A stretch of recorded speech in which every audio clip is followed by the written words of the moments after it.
Hello and welcome. My name is Silas Day, and today we will be taking a look at something which I believe is tossed around a lot and given a lot of pomp and circumstance in the spirituality world, but rarely ever specifically practiced or looked into. This is balance. So often in my teachings and conversations with students, they want to devote themselves entirely to this meditative practice, or that scholarly study, or any fanciful idealistic pursuit. Generally, it is not long before I see them again, and they are burnt out to the point where they don't want anything to do with their practice, or they never really ever began it at all. Balance is everywhere. And to be a master of balance is to be a master of yourself. Now, I'm not claiming to be a master of balance, but you must bring balance to yourself before you can bring balance to the world. This is taught in many traditions. This is why you are achieving awakening, not for your sake, but for the sake of others. If you cannot change yourself, what hope do you have to help others change themselves and see through eyes untainted by our malice and our self-interest, which is so often unconscious? Balance is a multifaceted aspect of our existence.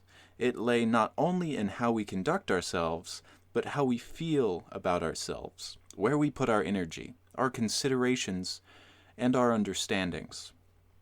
In many ways, the balance within us is like water flowing down a river. If we didn't have so much stuff weighing us down, we could easily just float down the river with ease. But sadly, we swirl around and around, getting in our own way in blatant and very sneaky ways. Life is messy. Life is painful. Things happen and get in the way which can leave us deeply scarred and wounded if left unattended.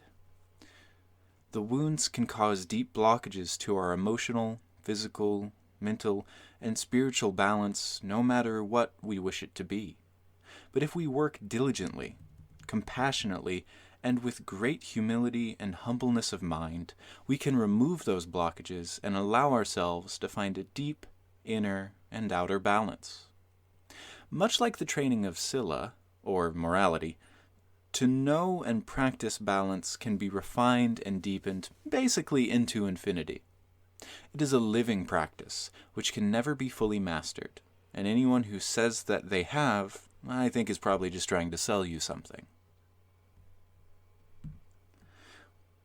Once we take to heart the will and want to find balance, and we sit with ourselves, fathoming what ignorances we may have, or what weaknesses might lay in us, then we take our first steps in this journey of balance. And once that begins, you won't be able to stop it. You may fall off the path now and then, but you can't get off the path entirely. So enjoy the journey of this human experience for what it is. Not seeking, but being. So let's take a look at some contemplations and meditations to help us find balance. The first meditation one can do is to consider our own mortality, our wish for survival, and what we fear most in this world. Whether it be in silent contemplation, wandering through the forest, prayer, or on the meditation cushion, it matters not. What are you most afraid of? What shakes you to your core? Do you fear death? Do you fear pain? Perhaps it is utter oblivion, or that you won't hold yourself up to your own idea of yourself. Sit, walk, write, consider, but let your fears become blatantly clear to you. Let them be felt and known down to the marrow of your bones. Let your fears become you, and know them so intimately that you let them go. Know that this life is precious, and fear keeps us from living it fully.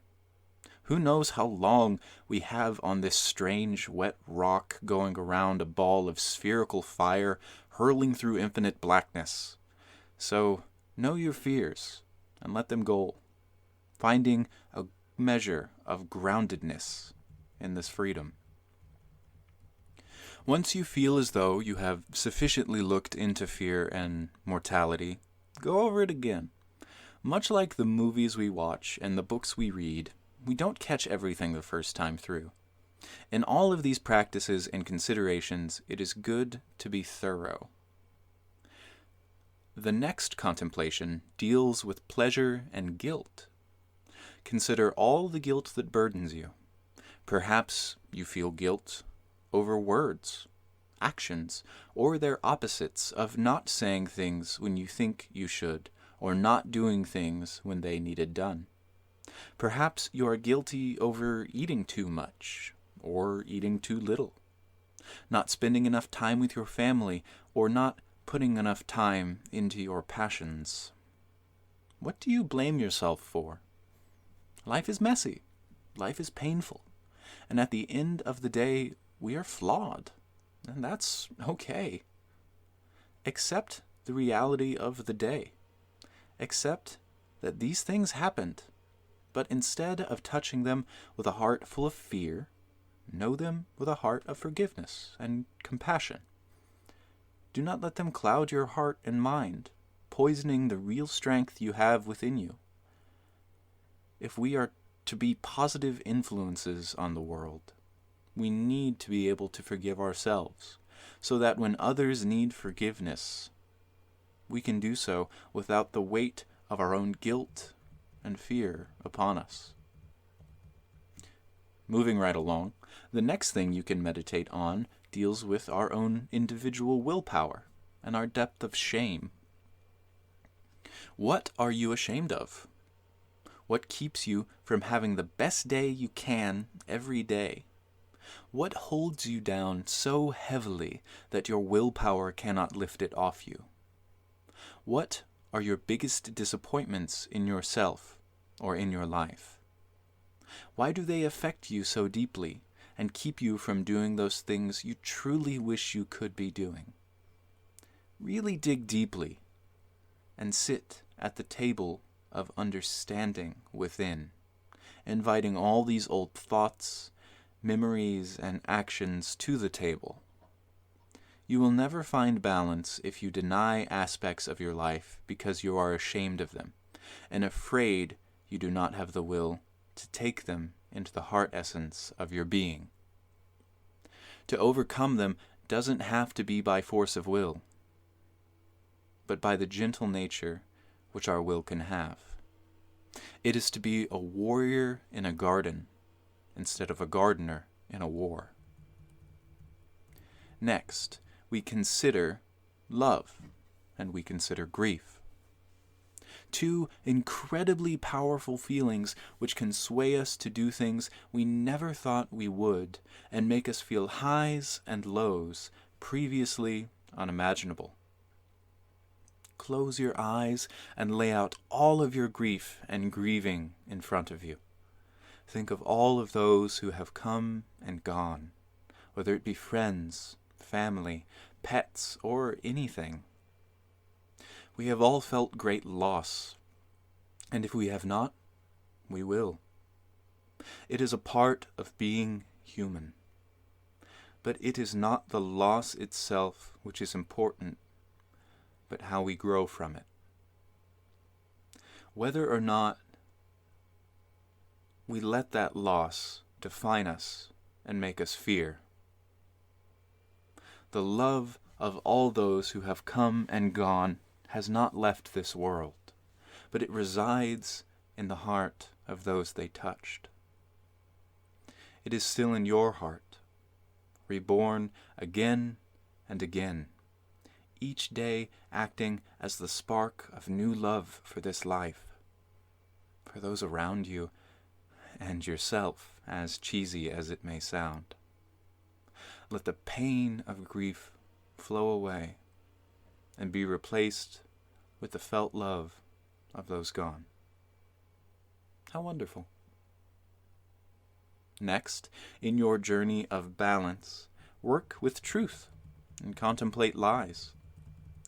Know the truth, the good, and the beautiful of this world as best you can.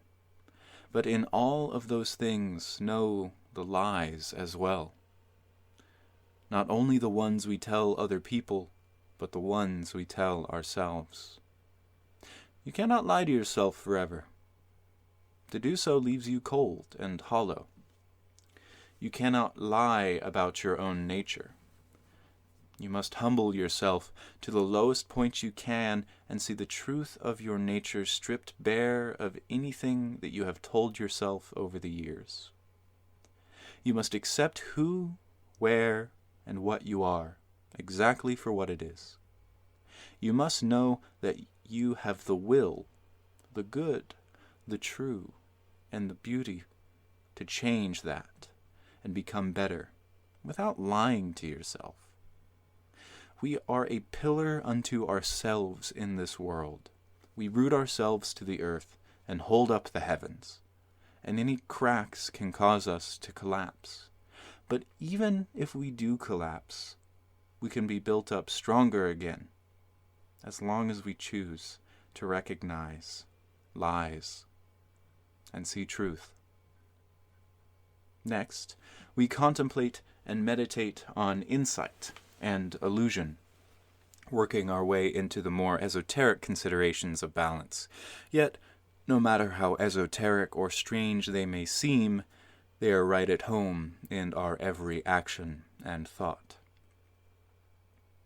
The greatest illusion of this world, taught not only by the Buddha, but by every master of wisdom across the ages, in one way or another, is the illusion of separation. That we are skin-encapsulated egos cut off from the rest of the world and the rest of the universe. To think of yourself as alone and not connected in any way at all to this world or to others is the greatest hallucination you can find yourself in. Things you think are separate and different are actually one and the same. Good and bad arise from the same place, up and down too. We are all one people, no matter what color of clothes or labels we wish to put on ourselves. But we live as if we are all divided, and that our actions do not ripple out to affect the entire world. We are all connected, and everything is connected, just as a wave crashing against a shore is as much the entire ocean as it is a wave. All the atoms that make up your being were here long before you, and will be here long after you. You are all of the food and drink you have ever had, all the conversations and thoughts that have ever and will ever come your way. Like a great tapestry, we are a thread, one part of a whole. We are all a part of the same great, shifting, strange democracy wearing the billion masks of God. So sit with this, and know all things to be all other things, and any distinction we have between them is merely for convenience of this life, and not the base of their true insight and knowledge. And finally, you must work with attachment. What attaches you to this world? When you are born, it is as if you are thrown out of a plane tethered to a boulder. You cling to the boulder, thinking it will somehow help you, when all it does is nothing of the sort. Learning to let go of everything, because you will lose everything. Everything in the universe, including your own self, is like snow on the desert sand, once here, and then gone forevermore in that form it once held. Moment to moment, even. We are changing and shifting, becoming different. You are not the same being who began listening to this little talk of mine. That was then. This is now. All is ever changing. All is every moment arising and disappearing. So ask yourself, what attaches you to this world? And learn to let it go. When the time comes, know that this is how all things are. Learn to let loved ones go, and be strong for those who still remain. And the most important thing, learn to let yourself go, and be one with this process of experience when your time comes. Balance is more than this, but I think this is a good place to start. If you have ever needed a consideration of where to begin. Balance is a journey that isn't done in a day, a week, a month, or a year, but a lifetime of practice and renewal. It is a living practice which we can use to not only help ourselves, but build a better and more balanced world by helping those around us.